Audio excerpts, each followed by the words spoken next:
ശ്രീധർ, ഉച്ചാഭരണം ശരംകുത്തിയിലെത്തുന്നതോടുകൂടിയാണ്. അതുവരെ സന്നിധാനത്തേക്ക് പമ്പയിൽ നിന്ന് ഭക്തരെ കടത്തിവിടുന്നില്ല. അതടക്കം എല്ലാ ക്രമീകരണങ്ങളും പഴുതടച്ച രീതിയിൽ തന്നെ, കുറ്റമറ്റ രീതിയിൽ തന്നെ ഉറപ്പാക്കിയിരിക്കുകയല്ലേ?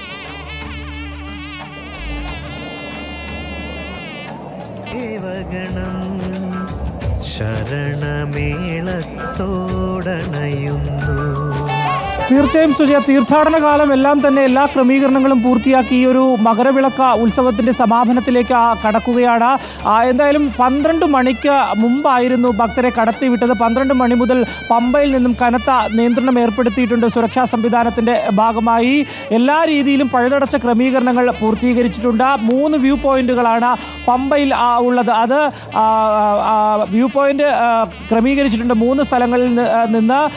അവിടെ നിന്ന് മാത്രമായിരിക്കും ഈ മകരജ്യോതി ദർശിക്കുവാൻ വേണ്ടിയിട്ടുള്ള ഒരു സജ്ജീകരണം ഏർപ്പെടുത്തിയിട്ടുള്ളത്. എന്തായാലും നിലവിൽ 12 മണിക്ക് ശേഷം ഭക്തരെ സന്നിധാനത്തേക്ക് കടത്തിവിട്ടിട്ടില്ല എന്നുള്ളതാണ്. ഹിൽ ടോപ്പും അതുപോലെ തന്നെ ഹിൽ ടോപ്പിന്റെ മധ്യഭാഗം, അതുപോലെ വലിയനാവട്ടം എന്നീ സ്ഥലങ്ങളിലാണ് ഈ വ്യൂ പോയിന്റ് ക്രമീകരിച്ചിട്ടുള്ളത്. നമുക്ക് ഒന്ന് സൂം ചെയ്താൽ കാണാൻ കഴിയും. KSRTC ബസ്സെല്ലാം തന്നെ രാവിലെ മുതൽ ഭക്തരെ തിരികെ നിലയ്ക്കലിലേക്ക് എത്തിക്കുന്നതിന് വേണ്ടി ക്രമീകരിച്ചിട്ടുണ്ട്. വരിവരിയായി ക്രമീകരിച്ചിരിക്കുന്നത് കാണാം.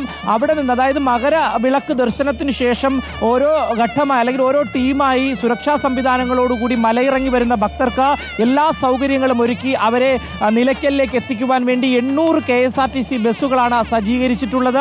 പോലീസും അതുപോലെ തന്നെ ഫയർഫോഴ്സും അതുപോലെ തന്നെ ആരോഗ്യവകുപ്പ് ഉദ്യോഗസ്ഥർ ഉൾപ്പെടെ ആംബുലൻസുകൾ ഉൾപ്പെടെ ക്രമീകരിച്ചുകൊണ്ട് ഒരു രീതിയിലും ബുദ്ധിമുട്ടുണ്ടാകാത്ത തരത്തിലാണ് ഇവിടെ ഈ ഒരു ഉത്സവകാലം കടന്നു പോകുമ്പോൾ ക്രമീകരിച്ചിരിക്കുന്നത്. എന്തായാലും ഭക്തജന ലക്ഷങ്ങൾ തന്നെയാണ് പാണ്ടി മലയാള രാജ്യം അടക്കിവാണ് തങ്ങളുടെ പൊന്നു തമ്പുരാനെ കാണാൻ വേണ്ടി ഇവിടെ എത്തിയിരിക്കുന്നത്. ജനലക്ഷങ്ങൾ എന്ന് തന്നെ പറയാം. കാരണം ദേവസ്വം ബോർഡിന്റെയും പോലീസിന്റെയും കണക്കനുസരിച്ച് നിലവിൽ 2 ലക്ഷത്തിലധികം ഭക്തരാണ് ഇതിനോടകം സന്നിധാനത്തിലേക്ക് പോയിരിക്കുന്നത്. അതേപോലെ തന്നെ ഭക്തർ ഇപ്പോൾ പമ്പയിലും തമ്പടിച്ചിട്ടുണ്ട്, വിരിവെച്ചിട്ടുണ്ട്. ഇവരെ 5:30 ശരംകുത്തിയിലേക്ക് ഈ ഒരു തിരുവാഭരണ ഘോഷയാത്ര എത്തിക്കഴിഞ്ഞാൽ പമ്പയിൽ നിന്ന് വീണ്ടും ഭക്തരെ അവിടേക്ക് കടത്തിവിടും എന്നുള്ളതാണ്. ഏകദേശം 18 വ്യൂ പോയിന്റുകൾ ഒരുക്കിയിട്ടുണ്ട് ഈ ഒരു പുണ്യ ദർശനത്തിന് വേണ്ടി. നിലയ്ക്കലിൽ അട്ടത്തോട്, അതുപോലെ തന്നെ അട്ടത്തോട്, പടിഞ്ഞാറേ കോളനി, ഇലവുങ്കൽ, നെല്ലിമല, അയ്യന്മല എന്നീ പ്രദേശങ്ങളാണ്. പമ്പയിൽ ഞാൻ നേരത്തെ സൂചിപ്പിച്ചതുപോലെ ഹിൽ ടോപ്പ് ഉണ്ട്. ഹിൽ ടോപ്പിന്റെ മധ്യഭാഗത്തുണ്ട് വലിയനാവട്ടം. സന്നിധാനത്ത് നിന്നാണ് ഏറ്റവും കൂടുതൽ വ്യൂ പോയിന്റുകൾ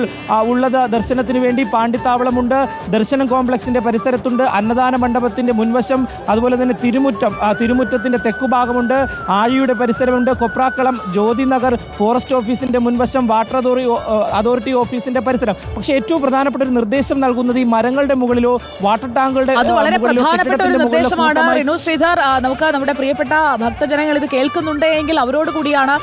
അതായത് വൃക്ഷങ്ങൾ, ഉയരമുള്ള കെട്ടിടങ്ങൾ, വാട്ടർ ടാങ്കുകൾ എന്നിവയുടെയൊക്കെ മുകളിൽ കയറി നിന്നുകൊണ്ടുള്ള ദർശനം, അത് അപകടം ഉണ്ടാകുന്ന തരത്തിൽ ഒരിക്കലും നിലയുറപ്പിക്കരുത്. വലിയ തിക്കും തിരക്കും വരുമ്പോൾ അപകടത്തിൽപ്പെടാനുള്ള സാധ്യതയുണ്ട്. അതുകൊണ്ട് തന്നെ അങ്ങനെയുള്ള കാര്യങ്ങളിൽ പ്രത്യേക ശ്രദ്ധ വേണം.